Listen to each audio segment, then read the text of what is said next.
Lai noteiktu, kurā brīdī maršrutā cilvēks sēžas iekšā, mūsu pirmais uzdevums ir noteikt, kur tad mums ir galapunkti šajā maršrutā.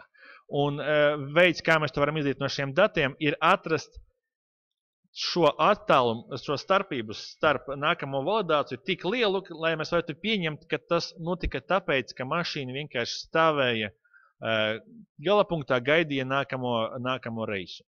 Un mēs pieņemsim, ka šāds laiks, ko mašīna pavada galapunktā, ir 20 minūtes. Tad, ja starpības starp validācijām ir lielāka par 20 minūtēm, tad mēs sakam, ka mašīna bija galapunktā.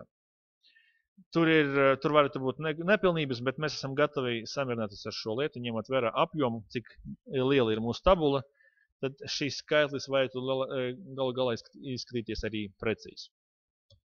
Tātad, laiks maršrutā.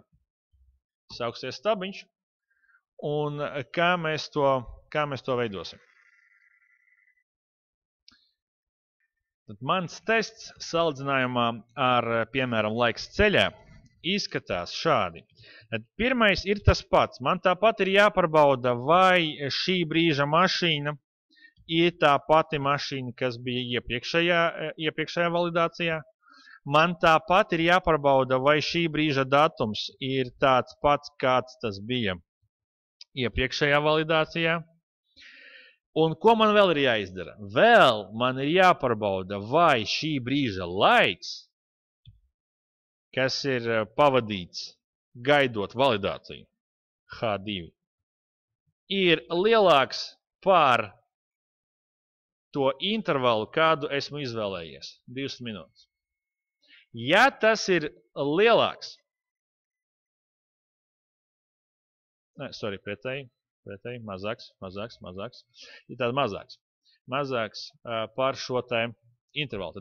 Tad, ja tā ir tā pati mašīna, tas pats datums un intervals ir mazāks nekā 20 minūtes, tad kāda ir mana pārbaude? Kāda ir mana formula, kuru es šeit rakstu?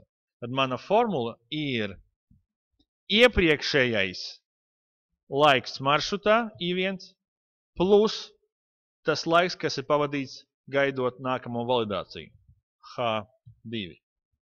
Pretējā gadījumā tā ir 0. Tad vai nu esmu atbraucis uz galapunktu, vai nu ir mainījies diena, vai nu ir mainījusies mašīna. Jebkurā gadījumā mēs sākam skaitīt visu no 0. Ar šo formulas daļu tad es uzkrāju to laiku. Rezultāts formulā izskatās šādi, un kā jūs redzat, katrs nākamais skaitlīts ir lielāks par iepriekšējo. Tad mēs uzkrājam to laiku, un lūk ir 0. Plāns ir kāds? Plāns ir tāds, ka lūk, tas pasaka man to, paņemsim laiku, lūk ir mūsu laiks. Lūk, viņš pasaka tās minūtes, kas pagāja kopā braucienam.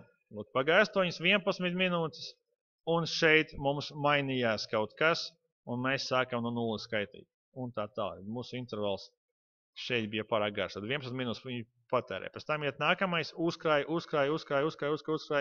un šeit kaut kur apstājās pie stundas. Nu, un tā tālāk, un tā joprojām mēs tad uzkrājam tas mūsu maršrutus līdz 0, kamēr mēs atbraucam.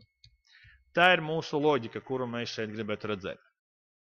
Nu, tagad, lai pabeigtu šo pārbaudi, tad es uztaisu stabiņu minūte, un šajā stabiņā minūte es vienkārši gribu dabūt ārā no šiem nevis šo konkrēto laiku, bet man interesē vienkārši minūtes. Minūte no šī laika, ko viņš ir pavadījis. Un būtībā es iegūstu lūk šādu stabiņu, kurā man ir parādīts, kurā minūtē cik daudz cilvēku sēžās iekšā. Lūk, 6. minūtē iesēdās 5 cilvēki no brauciena sākuma. 8. minūtē iesēdās 4 cilvēki no brauciena sākuma. No kuras puses bija tas brauciens, vēlns viņa zina.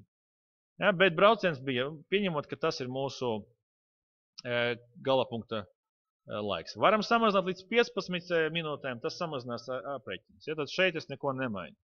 Nu, un beigās sanāk, ka no šī Alt NV es varu uztaisīt atskaiti, refresh, kura darīs to, ko man vajag. Es paņemšu minūti, un viņš man šeit parādīs minūtes no 1 līdz 59. Un es varu paņemt jebko citu, loģiskāk paņemsim biļetes, ieliksim šeit, un count of biļetes, viņš man parāda biļešu skaitu, kuri tika izsisti tajās minūtēs. Un ja es no šī visa vēl uztaisīšu grafiku, tad lūk šādi izskatīsies mans grafiks. Un pēc šī grafika rezultātiem es varu teikt, ka 206. maršrutā pirmajās 8 minūtēs iesēžās lielākais skaits visu maršruta braucošu cilvēku. Nu, vispār visi sēžās tikai galapunktos.